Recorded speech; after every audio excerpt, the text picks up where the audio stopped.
Questa sera abbiamo una rappresentanza e do il benvenuto alle associazioni del volontariato. Il mondo del volontariato quest'anno viveva e vive un momento speciale, perché sappiamo tutti che è stata dichiarata Padova capitale europea del volontariato, e il volontariato ha visto, come tante altre realtà, un po' sospendere tanti momenti culturali, religiosi, sportivi, ludici, eccetera, ma non sospendere il servizio di assistenza a tante situazioni. Abbiamo passato dei momenti difficili tutti, sono stati mesi duri, bui. Ecco, io credo che nella drammaticità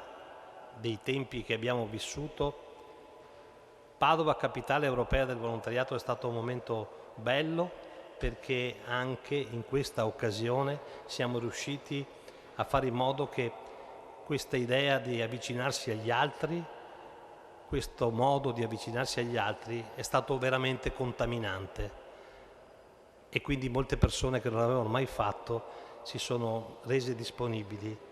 a fare volontariato verso tutti quelli che in questo momento erano in grande difficoltà e in grande povertà che ancora è presente nelle nostre città.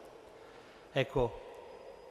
questo credo che sia il fatto più importante che dobbiamo tenere presente. Non è un caso che questo è avvenuto nella nostra città, che è una città ricca di solidarietà, anche per tutti i grandi esempi che abbiamo avuto.